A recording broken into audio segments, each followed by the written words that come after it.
Suffer now, stand strong later. Life doesn't break the weak.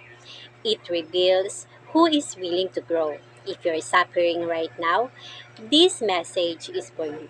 Don't skip this video because what you're feeling today is shaping the strength you'll stand on tomorrow. Hindi sinisira ng buhay ang mahina. Inilalantad nito kung sino ang handang lumakas. Kung ikaw ay dumaraan sa hirap ngayon, ang video na ito ay para sa iyo.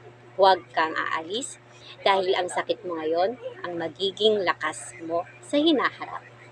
Suffer now, for our light and momentary troubles are achieving for us an eternal glory that far outweighs them all. 2 Corinthians 4:17. Sinasabi ng talatang ito na ang paghihirap mo ngayon ay pansamantala lang.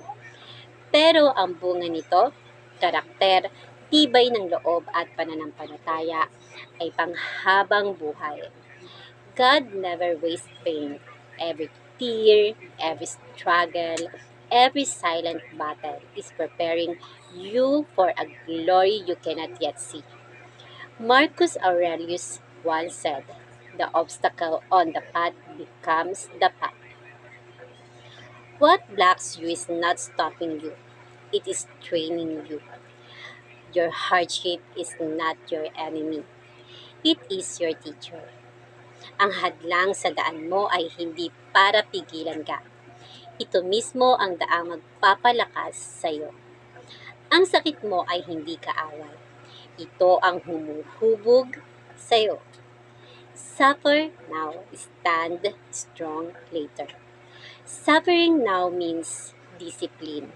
It means saying no to comfort and yes to grow.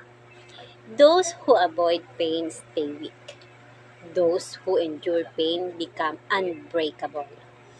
Ang pagtitiis ngayon ay disiplina, pagtanggi sa pansamantalang sarap, at pagpili sa pangmatagalang lakas. Ang umiiwas sa sakit ay nananatiling mahina, pero ang nagtitiis, nagiging matatag. The Bible teaches endurance with faith. Stoicism teaches endurance with reason. Together, they teach this truth. Pain is temporary, but strength is permanent. Itinuturo ng Biblia ang pagtitiis na may pananampalataya. Itinuturo ng Stoicism ang pagtitiis na may malinaw na isip.